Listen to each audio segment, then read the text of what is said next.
સુરેન્દ્રનગર જિલ્લાના ચોટીલા તાલુકાના ગ્રામ્ય વિસ્તારમાં કમોસમી વરસાદે ખેડૂતો પર આફતે આમંત્રિત કરી છે। અનિયમિત વરસાદના કારણે ખેતરોમાં પાણી ભરાઈ જતા પાકને ભારે નુકસાન થયું છે। જ્યાં ખેડૂતો પાક કાપણીની તૈયારીમાં હતા ત્યાં અચાનક પડેલા આ કમોસમી વરસાદે ખેડૂતોના મોઢે આવેલો કોળિયો છીનવી લીધો છે। કપાસ, મગફળી, તુવેર, ડુંગળી તેમજ શાકભાજી જેવા અનેક પાકને આ વરસાદના કારણે ભારે નુકસાન થયું છે, જેના કારણે ખેડૂત વર્ગમાં ભારે રોષ તેમજ નિરાશાનું વાતાવરણ છવાયું છે। ચોટીલાના નજીક અનેક ગામોમાં પાકની હાલત અત્યંત ખરાબ છે। ખેડૂતો કહે છે કે આ વર્ષે મગફળીનો પાક ખૂબ જ સુંદર આવ્યો હતો। કેટલાક વિસ્તારમાં તો મગફળી તૈયાર પણ હતી અને પાથરવા પણ પડી ગયા હતા, પરંતુ કમોસમી વરસાદના કારણે તે દાણા મળવાના બદલે સીધું નાશ પામ્યો। મારું ગામ ઢોકળવા છે, તાલુકો ચોટીલા છે, જિલ્લો સુરેન્દ્રનગર છે।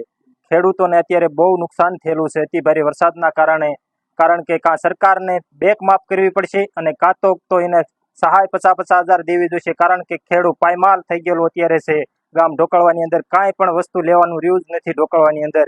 એટલે સરકાર પાસે અમે માંગ કરીએ છીએ કે કાં તો બેક માફ કરો અને કાં હેક્ટરે 50 લાખ રૂપિયા કે 80,000 રૂપિયા સહાય આપો। હેક્ટરે 2 હેક્ટરે એટલે 1.5 લાખ રૂપિયાની આસપાસ સહાય આપે અને કાં તો અમારા બેકના દેવા બધા માફ કરે।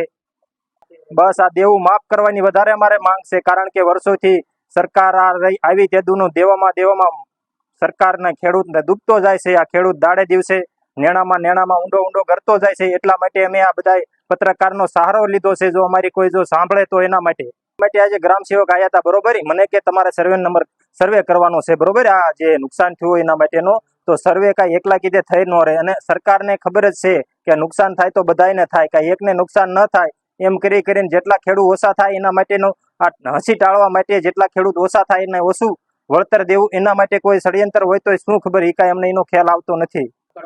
મગફળીનું વધારે નુકસાન થયેલું છે, કપાસમાં નુકસાન થયેલું છે, તુવેરમાં નુકસાન થયેલું છે। અને કપાસનો એક દાખલો દઉં કે કપાસની અંદર મારે વાવેલો છે, બરોબર।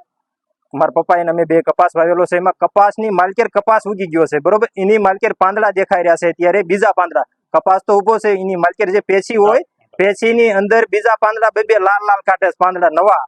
એટલે આ સરકાર પાસે અમે ઘણી બધી આશાઓ રાખવી છે, પણ સરકાર અમારી કઈ સાંભળતી જ નથી।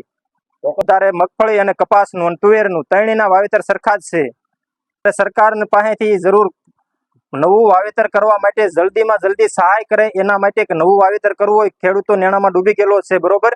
તો એના માટે સરકાર ઝટ વળતર આપે અથવા તો બેકનું નેવું માફ કરે તો બીજું ધિરાણ ઉપાડે નવું વાવેતર કરી શકે। ખેડૂત અત્યારે નેણામાં ડૂબી ગયેલો છે ને બીજું વાવેતર કરવું હોય તો અત્યારે વાવેતર થઈ શકે એવું નથી। એનું કારણ છે કે જે કાંઈ હતું એ નુકસાન બધું જ થઈ ગયું છે, બધું પાયમાલ જ થઈ ગયેલો છે ખેડૂત અત્યારે।